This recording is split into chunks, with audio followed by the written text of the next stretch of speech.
Olá, meu nome é Marcela Vasconcelos, eu sou médica hemoterapeuta e estou aqui hoje para conversar um pouco com vocês sobre doença hemolítica perinatal. Queria agradecer a doutora Fernanda Azevedo pelo convite e vou tentar fazer um resumo, porque são muitos tópicos, para o vídeo não ficar tão extenso, para a gente falar um pouquinho dessa doença.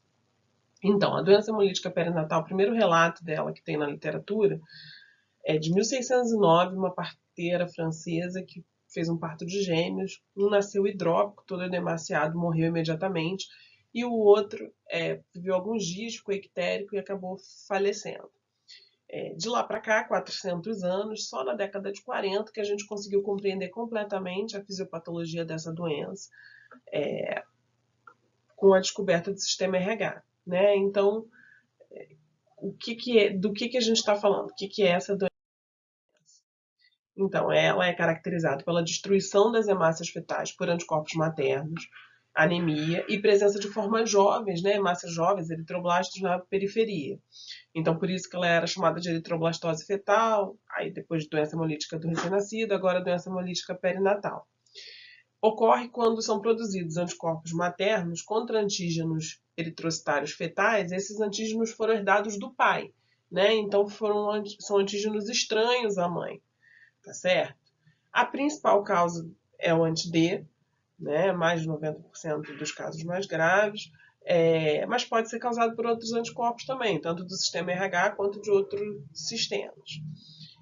Também pode acontecer por incompatibilidade ABO, mas costuma ser uma doença mais branda, menos grave, porque os antígenos ABO não estão plenamente desenvolvidos ao nascimento e estão presentes em outros sítios que não eritrocitários, então tornando a doença mais branda. No Brasil, estima-se que a imunização materno-fetal afete 5 a cada 1.000 nascidos vivos. Nos Estados Unidos, 3 a 80 a cada 100 mil. Então, a imunização materno-fetal é justamente isso, é a formação de anticorpo da mãe a partir do estímulo dessa hemácia, desse antígeno eritrocitário fetal. A frequência da doença também vai depender da frequência do fenótipo D negativo, né? Que nos europeus é em torno de 15%, nos africanos 3 a 8%, na população asiática menos que 0,5%. No Brasil, é muito miscigenado, a gente não tem tantos estudos, mas os estudos que tem, a maior parte deles feitos a partir de doadores, calculam em torno de 10% a frequência dos 2RH negativo. A exposição materna às hemácias fetais acontece na maior parte dos casos no momento do parto, né? Mas durante a gestação, no terceiro trimestre, quanto maior a volemia fetal, maior a chance de acontecer alguma pequena hemorragia feto-materna que possa fazer com que hemácias fetais passem para a circulação materna e sirvam de estímulo para essa imunização, ou seja, para essa formação de anticorpo.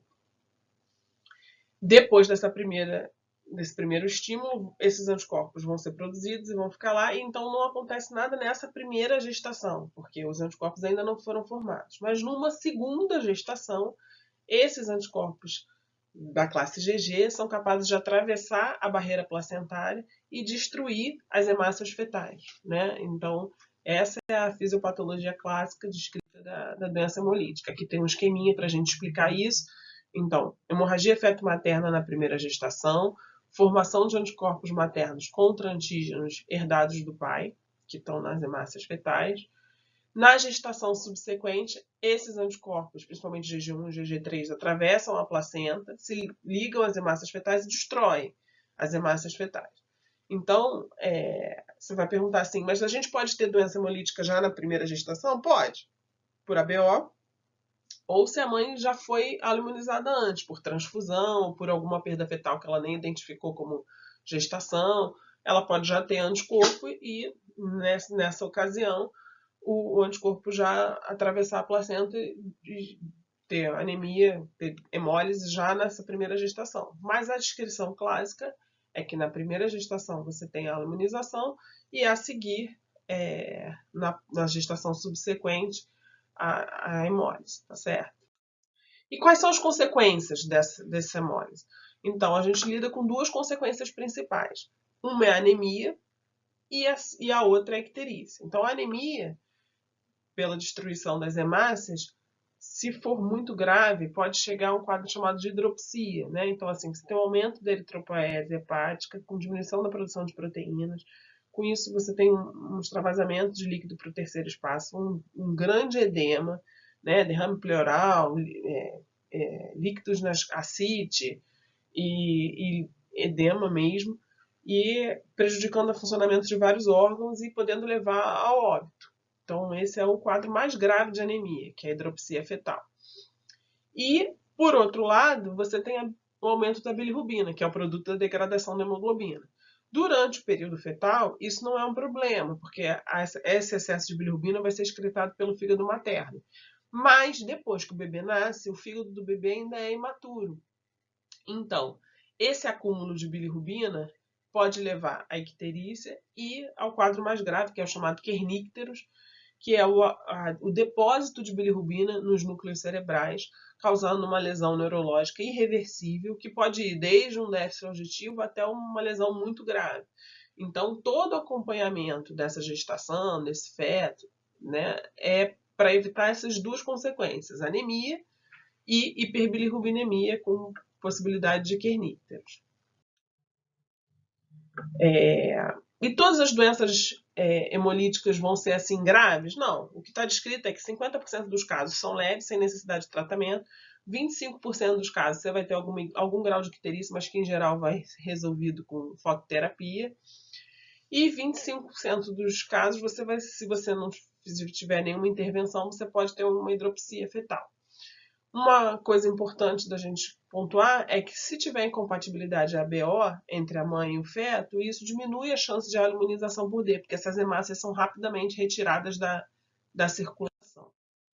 Essa tabela é só para mostrar que a gente, além do D, pode ter doença hemolítica por outros anticorpos contra outros antígenos, né? Mais graves, menos comuns, mas pode ter. Então, assim, o protocolo do Ministério da Saúde fala para a gente só fazer pesquisa de anticorpo irregular, que é o CUMES indireto, nas gestantes RH negativo, mas os protocolos internacionais falam em fazer pesquisa de anticorpo irregular para todas as gestantes, e vários centros aqui no país têm trabalhado dessa forma, justamente pensando nesses outros anticorpos, né, que não o D, e que podem estar presentes mesmo se a gestante for RH positivo. O diagnóstico, então, no pré-natal, mulheres RH negativo, história de transfusão, perguntar se já transfundiu, se já teve cirurgia, se já teve algum acidente que precisou de internação, enfim, história de perda fetal, se já teve algum bebê que teve icterícia, que precisou de fototerapia, que precisou de exame transfusão, então isso é um indicativo para a doença hemolítica. A doença hemolítica por D, ela tende a piorar a cada gestação, né, ficar mais grave. No laboratório, a BORH de todas as gestantes, pesquisa de anticorpo irregular, como eu falei, para todas preferencialmente, mas imprescindivelmente para as RH negativo. Identificação de anticorpo irregular, se essa pesquisa de anticorpo irregular for positiva. Depois que você identifica o anticorpo, você faz a titulação, que é uma forma de quantificar esse anticorpo. A titulação tem um coorte acima de 16. A gente manda para a gestante para ser acompanhada para a medicina fetal. Por quê? Isso para o anti-D, né, que eu estou falando.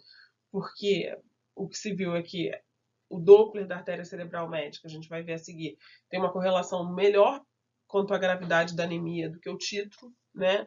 Então, se o título estiver abaixo de 16, a gente fica repetindo mensalmente, no final da gestação, a cada 15 dias, mas o título não é o principal fator para dizer se a anemia do bebê vai ser grave ou não.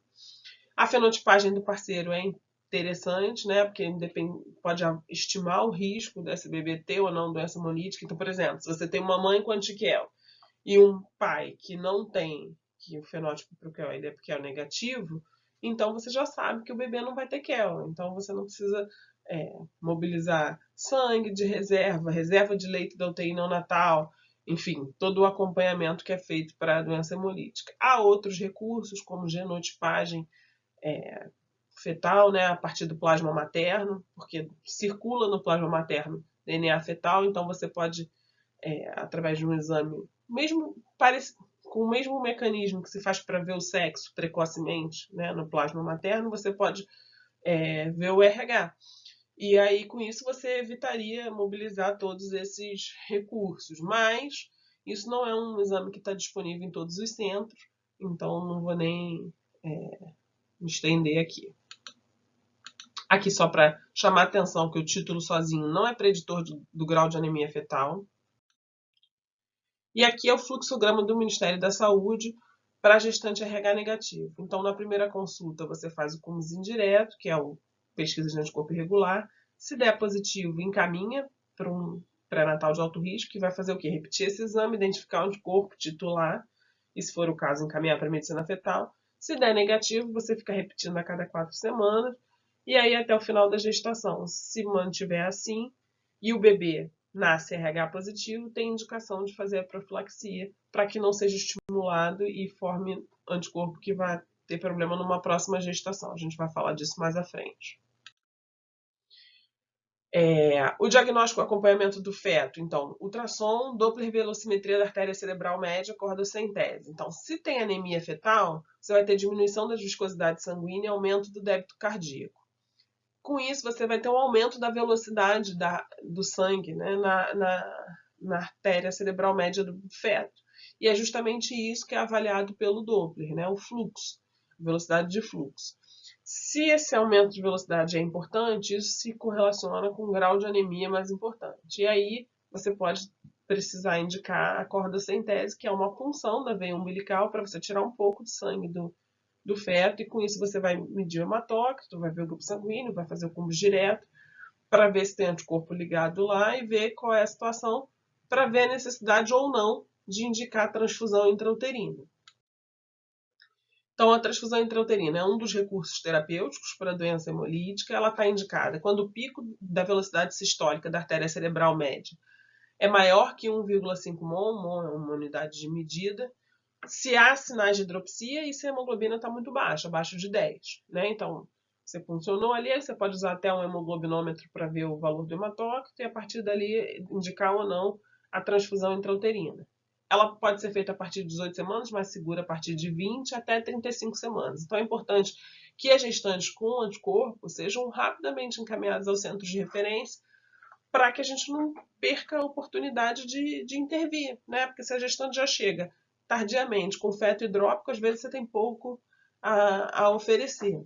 E qual bolsa que você vai usar para fazer transfusão intrauterina? Então, concentrado de hemácias, O negativo, coletado até 3 dias, deleucocitado, irradiado para evitar doença enxerto versus hospedeira transfusional, lavado principalmente para concentrar, né? Aqui está escrito 70%, mas a gente utiliza de rotina em torno de 80%, para que você possa fazer então um volume pequeno com hematócrito alto e hemoglobina S negativa, tá certo?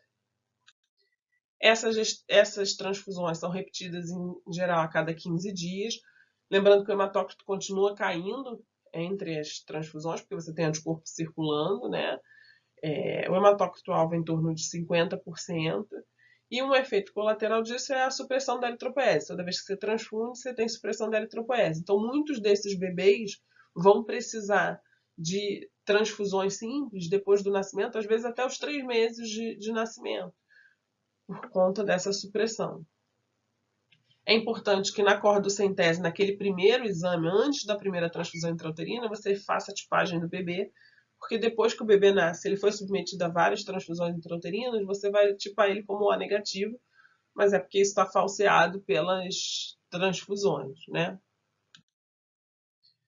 Depois que o bebê nasce, uma outra alternativa terapêutica é a fototerapia, que é uma luz ultravioleta em determinado comprimento de onda que vai converter a bilirrubina não conjugada em formas hidrossolúveis que possam ser excretadas mais facilmente pelo rim e pelo fígado. Isso aqui por si só dá uma aula, são vários recursos que você pode utilizar, mas só para a gente saber que é a principal forma de você tratar a hiperbilirrubinemia depois do nascimento do bebê. Se a fototerapia não funciona, o próximo recurso é a exsanguíneo transfusão. O que é exsanguíneo transfusão? É a substituição do sangue do bebê. Como que isso é feito? Então, você em geral calcula 2 volemias. A volemia do recém-nascido em torno de 82 ml por quilo. Então você faz a conta de qual é a volemia do bebê vezes 2. Então esse vai ser o volume que você vai trocar. Esse volume é suficiente para remover em torno de 70 a 90% das hemácias afetadas, quer dizer, das hemácias que estão com o anticorpo ligado, né, que seriam destruídas e aumentariam mais ainda a bilirrubina. Remove 50% da bilirrubina, que está circulante, e remove também os anticorpos livres, porque tem anticorpo ainda circulando ali, anticorpo materno circulando no sangue do bebê. Então, ela está indicada quando não funciona a fototerapia, quer dizer, a bilirrubina continua subindo apesar da fototerapia, quando há hidropsia fetal e em casos que você suspeita de kerníticos, né? Tem como complicações plaquetopenia, distúrbios hidroeletrolíticos, aumento do potássio, diminuição do cálcio, pode ter sepsis, pode ter trauma da veia umbilical, mas em geral costuma ser um procedimento seguro. É realizado geralmente nas primeiras 48 horas pós-nascimento. Claro que você não retira o volume todo do bebê de uma vez, você vai retirando, o bebê é monitorizado, você vai tirando um pouquinho, colocando um pouquinho, tirando um pouquinho, colocando um pouquinho. E leva algumas horas até você substituir todo o sangue do recém-nascido. Qual bolsa a gente utiliza para fazer exsanguínea transfusão? Então, um concentrado de hemácias O ou ABO compatível com a mãe, RH negativo, se a doença hemolítica for por D, né? Ou negativa para o antígeno em questão, se for por outro antígeno. E você vai reconstituir essa bolsa com plasma B. Então, você vai reconstituir o sangue total, tá certo? Você tem a hemácia, tem o plasma. Quanto que eu ponho de um? Tem tabelas prontas que, de acordo com o seu volume final, você sabe o volume do concentrado de hemácia, você sabe quanto que você tem que botar de plasma. Em geral, CPDA1, coletado a menos de 5 dias, deleucocitado, irradiado, porque é considerado uma transfusão maciça, então essa irradiação tem que ser até 24 horas antes do procedimento, né? Você não pode ter uma bolsa irradiada antiga e fazer, tem que ser a irradiação recente, e hemoglobina S negativa. E possivelmente o bebê pode precisar de transfusões simples posteriormente, né? Então isso não resolve o problema da doença hemolítica completamente. Esse bebê vai ter que ser acompanhado depois. E como é que é esse acompanhamento? Geralmente ABO, a gente repete, né? O ABO, RH, o cumbo direto, o PAI. Mas por que você repete o cumbo direto e o PAI? Então, o cumbo direto vai ver o anticorpo ligado na hemácia, e o PAI vai ver o anticorpo circulante. Então, muitas vezes, ele fica com o cumbo direto negativo, que quer dizer, aquelas hemácias que tinham que ser destruídas já foram, mas ainda tem lá um anticorpo circulante. Então, isso leva algum tempo, né? Você fica repetindo o hematócrito. E aquilo que eu já tinha falado, que grande parte dos bebês que foram submetidos à transfusão intrauterina vão precisar de transfusão simples ao longo dos primeiros meses.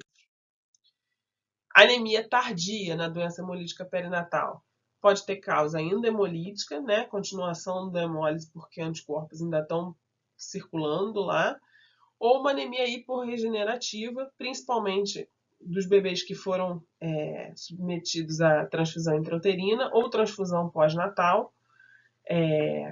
E tem ainda uma anemia relativa pela expansão do volume intravascular do recém-nascido. Então, esses bebês muitas vezes vão precisar de transfusão no segmento, né? Mesmo que eles não tenham realizado exsanguínea transfusão, eles podem precisar de transfusão no segmento.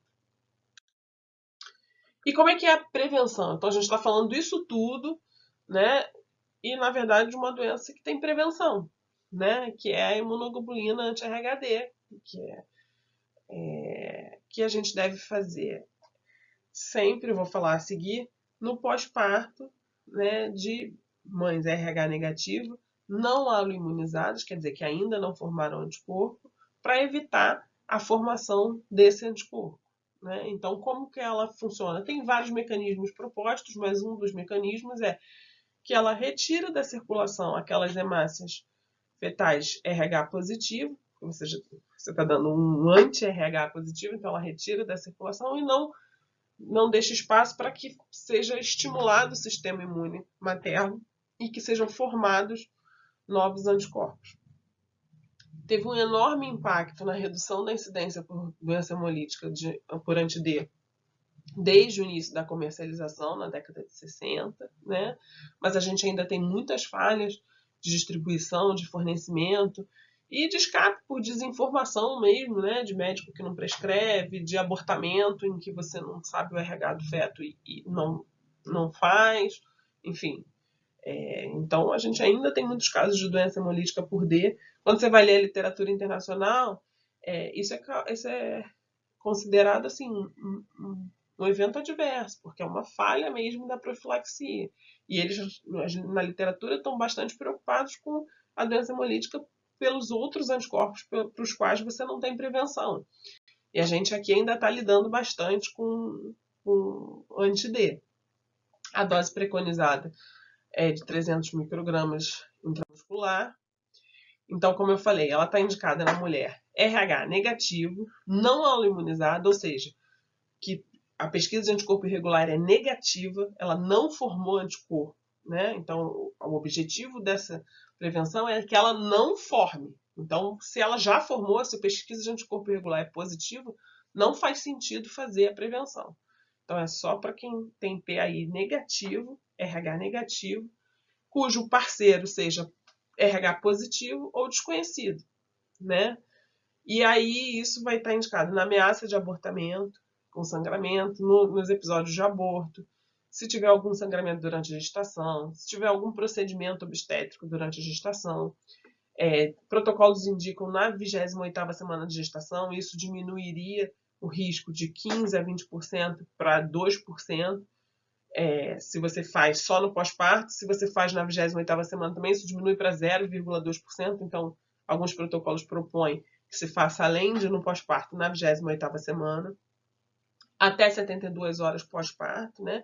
Então, mas tem trabalhos descrevendo que se você fizer, às vezes, até 15 dias, 13 dias pós-parto, tem efeito, então vale a pena. Perdeu a data, não fez naqueles primeiros 3 dias, pode fazer depois? Pode, deve. Após doença trombótica gestacional, mola, também deve fazer. Então, assim, a imunoglobulina é muito importante para que a gente evite todas essas complicações que eu descrevi aqui anteriormente na aula, tá certo? E, assim, só um detalhe de imunohematologia que eu acho interessante falar: se a gestante for D fraco ou D parcial, tem indicação de fazer imunoglobulina? Porque se ela for RH negativo, a gente já sabe que tem, né? RH negativo, teve um feto positivo ou um feto que a gente não... Teve um bebê positivo ou um feto que a gente desconhece o RH, mas o parceiro é positivo ou não, a gente não conhece o RH do parceiro, fazer a imunoglobulina.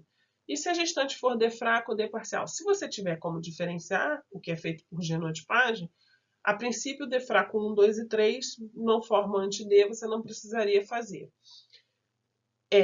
Mas se você não tiver como fazer a genotipagem, na dúvida é melhor fazer a profilaxia, tá certo? Mulheres com anti-G, né, que é importante diferenciar anti-D mais C de anti-G também devem fazer a profilaxia. E se ela tiver um outro anticorpo, vamos dizer, a mulher tem um PAI positivo, mas por anti-M, mas ela é RH negativa, ela tem que fazer profilaxia? Tem, porque ela não formou anti-D. Né? Então, se você não fizer a profilaxia, ela está sujeita à formação de anti-D, se ela estiver dentro dessas condições, se o bebê for RH positivo ou RH desconhecido, tá certo? Então, era basicamente isso. Fiz um apanhado mesmo para a gente tentar ser bem rápido. Se vocês tiverem alguma dúvida, podem mandar por e-mail, podem colocar no YouTube. Estou à disposição aí para responder. Agradecer mais uma vez a doutora Fernanda e a oportunidade e a atenção de vocês. Tá certo? Obrigada.